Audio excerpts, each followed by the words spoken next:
कि माता जी तो पहले ही मजबूर हैं, इनका बेटा भी नहीं है, हस्बैंड भी नहीं है, तो ये अकेले हैं, हम दोनों लेडीज़ ही हैं, बस और कोई साधन नहीं है कमाई का। यही गोल्ड था जो इनके बुढ़ापे का सहारा था, वो भी इनसे छीन गया। क्या नाम है जी आपका? मेरा नाम इंदिरा देवी। कहाँ के रहने वाले हैं आप? मैं प्रेम नगर की। क्या पूरा मामला हुआ कल आपके साथ? मेरे साथ मैं घर से गोल्ड लेके गई बैंक में जमा कराने के लिए। वहाँ उन्होंने मेरे को अंदर भेजा।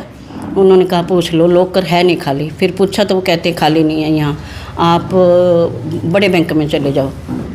फिर मैंने वहाँ से ऑटो लिया। फिर मैं बड़े बैंक में गई। बड़े बैंक में उन्होंने कहा आप ये कुछ लाओ।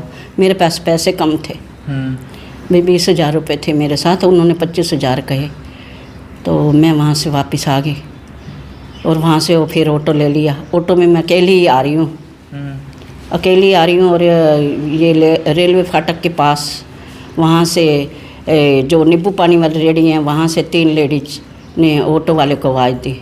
ऑटो वाले ने रोक दिया और 3 लेडीज चढ़ गई ऊपर। चढ़ गई, एक ने मेरी बाँह को ज़ोर से बाँह मारी, खींच के बहुत ज़ोर से मारी। तो मैंने कहा ये क्या कर दिया, मैं उसकी तरफ होगी और दूसरी सामने वाली ने मेरे बैग को कुछ कर लिया।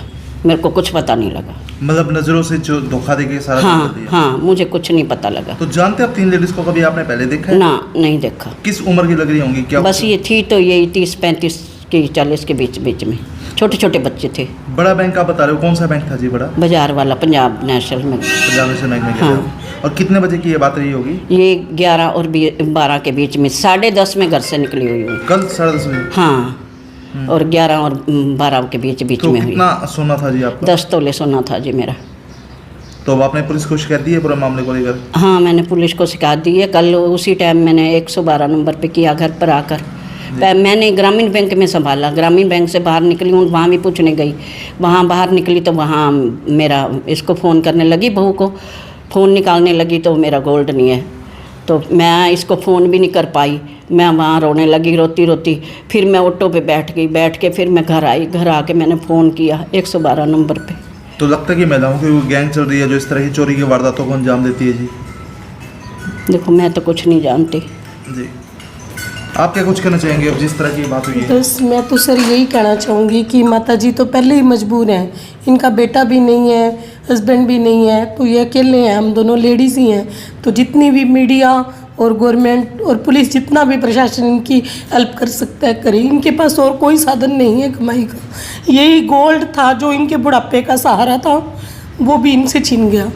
तो लगता है कोई गैंग है महिलाओं की जो इस तरह की वारदात को अंजाम सर देती है? सुनते तो हैं भी ऐसी गैंग घूमती हैं।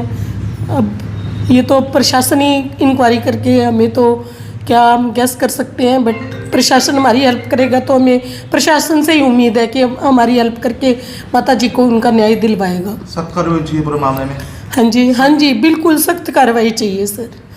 नहीं तो कोई भी नागरिक अगर अपने साथ ऐसा होता रहेगा तो बुजुर्गों का कौन साथ देगा, अगर प्रशासन ही साथ नहीं देगा तो। नाम आपका? मेरा नाम संतपाल सिंह। संतपाल जी, जिस तरह का मामला हुआ है, लेडी के बुढ़ापे का सहारा था, वो भी छीन गया, क्या कुछ कहें? बहुत ज़्यादा परेशान है जी। हम जैसे ऐसी वारदातें पहले हमने काफ़ी सुनी भी हैं, भी ऑटो से पैसे निकल गए या किसी तरह की, लेकिन कहीं ना कहीं हमारी तरफ से भी ढील छोड़ी गई है प्रशासन की तरफ से कि उनको सख्त कार्रवाई नहीं की जा रही, जिसके कारण उन लोगों के रोज़ हौसले बढ़ रहे हैं। होता ये बुज़ुर्ग लेडीज़ के साथ ही कर रही हैं। अब उनको शायद ये ना एहसास हो कि इसके अंदर क्या है। उन्होंने तो पर्स देख के इनका पर्स निकाल लिया, लेकिन उसमें इतना ज़्यादा गोल्ड है। 10 लाख रुपए हमारे हिसाब से आज की घड़ी उसकी वैल्यू है, जैसे 10 तोले बताया जा रहा है। तो मैंने सभी ग्रुप्स में, हमारे ज्वेलर्स भाइयों के ग्रुप्स में भी मैंने शेयर किया है इस चीज़ को, कि ताकि कोई भी ऐसा संदिग्ध पर्सन कोई ऐसा गोल्ड लेकर आए। उसकी मैंने पिक भी थी, वो भी डाली है सभी ग्रुप्स में, क्योंकि हमारे पास पहले उस सारे सोने की तस्वीर थी।